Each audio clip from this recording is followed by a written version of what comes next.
So I took my first airplane ride ever to Omaha, Nebraska to have surgery. But before I get to the results of that surgery, I want to read you the post-op report to my first surgery that I had with that non-NAPRO doctor in June, just 7 months earlier than this surgery that I had.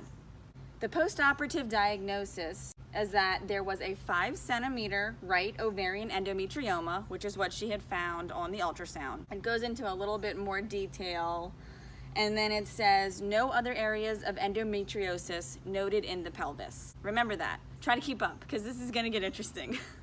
And then at the bottom, it just states how I did sign that paper giving her the right to have the possible laparotomy, hysterectomy, removal of both fallopian tubes or ovaries. Patient understood the risks and benefits and wished to proceed. So in just 7 months from that surgery, I finally was able to have surgery with my new NAPRO technology doctor in Omaha, Nebraska, and this is the post-op report from that surgery. The right ovary was the size of about a large orange or small cantaloupe due to the large endometrioma. The lab report stated that that cyst that they got rid of in that first surgery was now back or replaced with a new one. It measured 10 centimeters large. It had doubled in size in just 7 months from that first surgery. In addition to that, that first post-op report also said there were no other areas of endometriosis found. Well, again, in this next surgery, specimens listed A through R of all the other locations of endometriosis found. My appendix, part of my bowel, my bladder, my uterus, parts of my fallopian tubes. It was just everywhere. My other ovary. This also lists adhesions. So it's not all endometriosis, but it lists where all the adhesions are as well. And this is where they told me that I had severe stage 4 endometriosis during this surgery. Something else important I want to point out is that this second post-op report, it states what the surgeon planned on doing that we had discussed beforehand, and only says that she requests definitive surgical treatment. I didn't have to sign any papers giving her the right to remove anything, and my uterus, fallopian tubes, none of that, because it wasn't an option.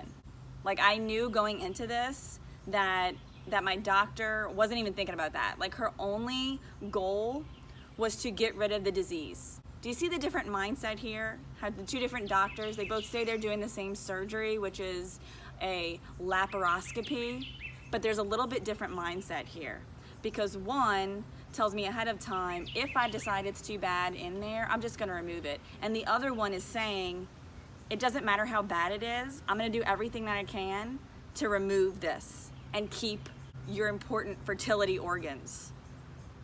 This surgery took 6.5 hours. The first surgery took 1.5 hours.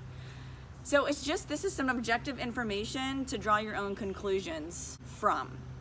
After this surgery, my new NAPRO doctor said that had I gone through with that second surgery locally, she thinks they would have just removed everything, my uterus, tubes, etc., as promised, because it had gotten so bad. And she knew that other types of doctors just don't take that kind of time to get through all that stuff.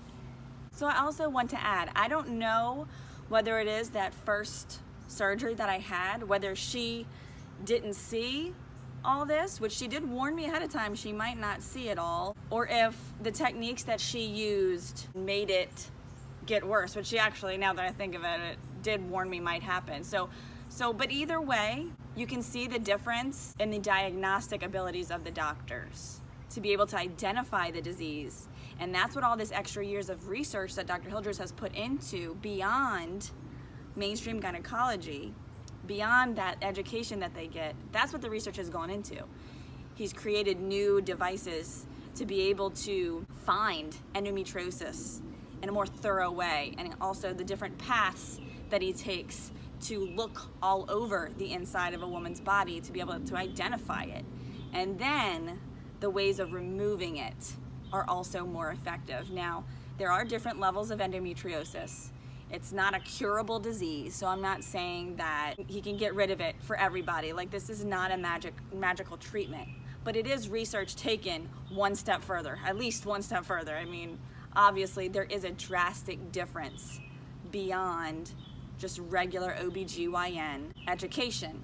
Like I said, they go take a fellowship, these NAPRA technology doctors, from the Institute. And so I have some quotes to read from some of the students who decided to go and be trained with this method.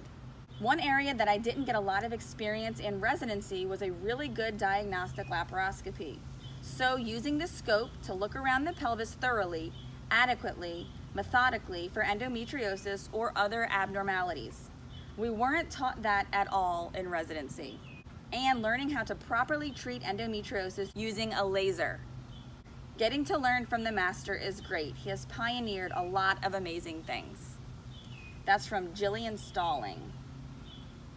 Another quote from David Parker says, "Well, it seems like in medical school and even in my residency training, there's this philosophical undertone in the training that pregnancy is a preventable disease.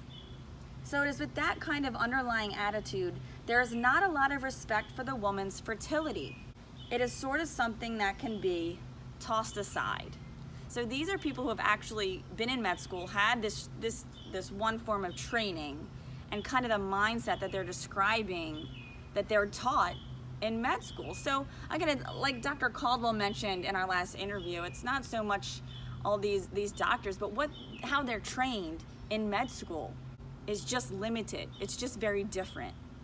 Dr. Thomas Hilders, the creator of this form of medicine, says it comes down to a practical everyday reality. We can have a woman chart her cycles, but it isn't just the charting. It is the information we get back from that.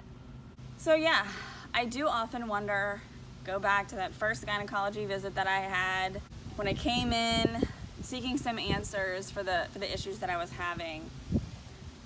Had she told me that something like this existed then? Had she tried to get to the root of the problem then? Had I had the right kind of surgery then?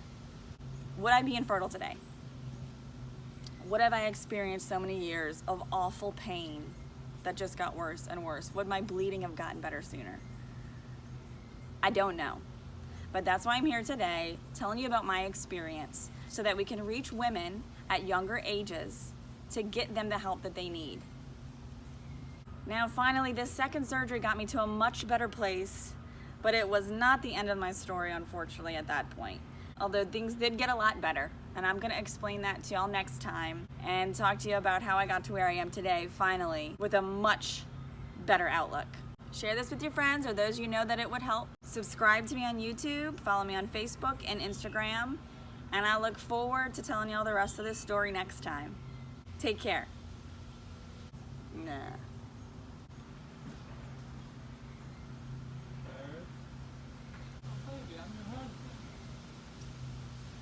Okay, well, you have to be quiet.